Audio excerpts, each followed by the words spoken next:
Are you able to just briefly tell me about your experience? Horrendous is one word to sum it up. They came in, much the same story as everyone else. They came in, audited me.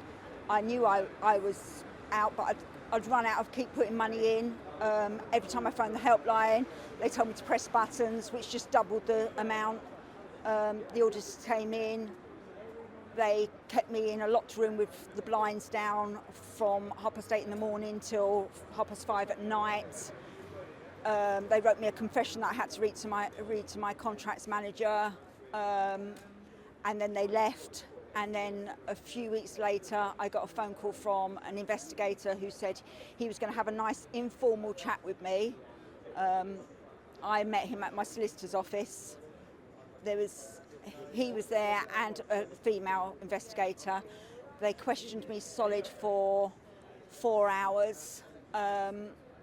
Then when that was over, they were going to follow me to my house to do a house search, but in the meantime they spent an hour and a half in the car park bullying me, threatening me, telling me I was going to go to prison. If I didn't confess that they were going to go, because my daughter worked with me, they were going to put her in prison. The things they told me that they were going to do was horrendous. It was corporate bullying, there's no other word for it. And the next I heard was they'd gone to court. I went to the shop one morning and found myself on the front page of a newspaper. I had 5 charges put against me, but they forgot to tell me or my solicitor I was meant to be in court.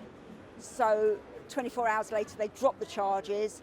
Then a week later I got a phone call to say they were thinking of reinstating the charges, but I wouldn't know until a police officer came and arrested me. And I lived 10 years waiting for a police officer to come and arrest me. Over the last 24 hours, I've been speaking to postmasters across England, Wales, Scotland and Northern Ireland.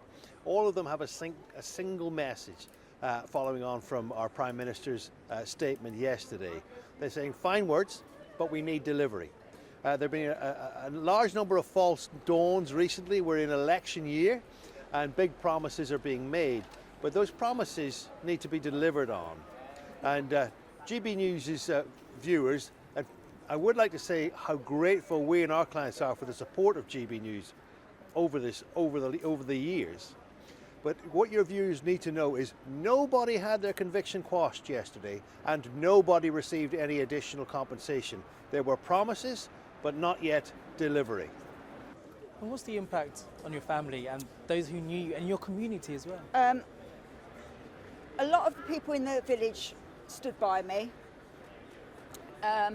People that I thought were my friends proved that they weren't. When it went out on the newspaper, I was spat at, I was called names.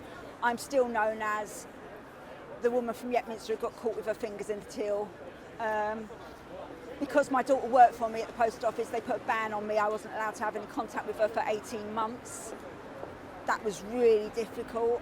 So it split my family up completely. There's no words to describe. You're in a black pit and you just don't know how to get out.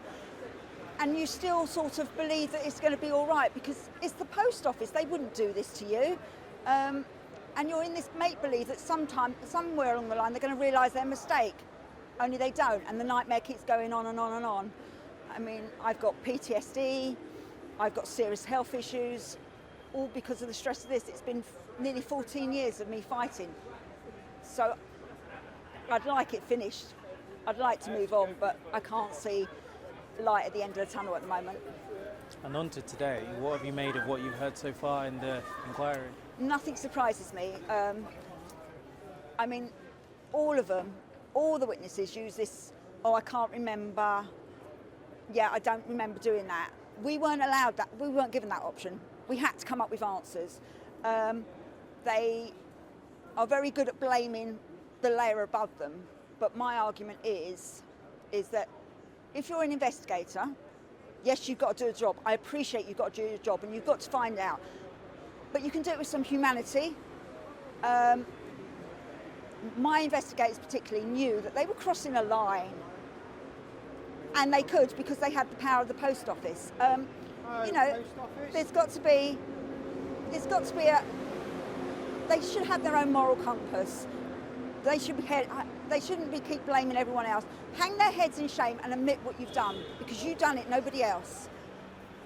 Is there anything else you'd want to add that you feel is important? No, I'd just like the government to actually pull the post office into line. They are still messing around. They're still not getting documents out. They're holding up the whole proceedings. It's about time someone actually said to the post office, you're not running the show anymore, enough is enough.